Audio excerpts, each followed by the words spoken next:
আমাকে কপি করে, ওই যে ওই হাসালির এখানে যে হাসালির কপি করে, উনি তো সব কপি। আমি কাউকে কপি করি না, উনি যেটা আনছে আমি জীবনে আনবো না। আমার কথা হচ্ছে যদি উনি যদি 1000 পিস বিক্রি করে আমি আনবো না এটা। আমি আলহামদুলিল্লাহ আমার যেটা যেটা আছে আমি আমার নিয়ে থাকি। আমি আপনাদেরকে এর থেকে বেটার কিছু দিব। সিমিয়াপুর সুইস রোলার থেকে বেটার কিছু দিবেন? অবশ্যই দিব, অবশ্যই দিব, প্রমিস করলাম। আপনি তো প্রতিদ্বন্দ্বী মনে করছেন তাকে ব্যবসায়। ব্যবসা প্রতিদ্বন্দ্বী না থাকলে ব্যবসা ভালো হয় না। তাহলে আপনি কি সিমিয়াপুরকে প্রতিদ্বন্দ্বী মনে করেন? আমি উনাকে প্রতিদ্বন্দ্বী আসলে মনে করি না, কারণ উনি তো আমাকে দেখে দেখে কপি করছে এখন পর্যন্ত, সবকিছু কপির উপরেই আছে। আমাকে কপি করে, ওই যে ওই হাসালির এখানে যে হাসালির কপি করে, উনি তো সব কপি। তো উনাকে কেউ প্রতিদ্বন্দ্বী মনে করে না। আমি প্রতিদ্বন্দ্বী মনে করি কাকে জানেন?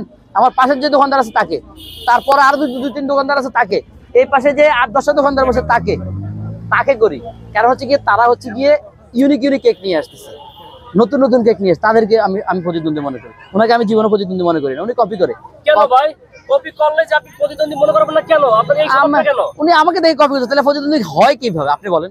এটা হচ্ছে গিয়ে এরকম যে আমেরিকান প্রোডাক্ট যখন বাংলাদেশে মানে বের করে, আমেরিকার কোনো প্রোডাক্ট বের করে, তখন তখন চাইনিজরা কি করে, এটা কম দামে মার্কেটে লঞ্চ করে। মানে কি আমেরিকার ব্র্যান্ড কিন্তু সবসময় কিন্তু অ্যাপেলের কথাই বলি, অ্যাপেল কিন্তু সিমিয়াপা কপি করে না। আপনি এটা কিন্তু আমি তো বলি নাই যে কপি করছে, আমি বলতেছি যে আপনি বলছেন যে আপনি আনবেন কিনা, আমি বলছি আমি ওনার মতো কপি করবো না। ভাই আমি একটা কথা কই ভাই। হ্যাঁ বলেন।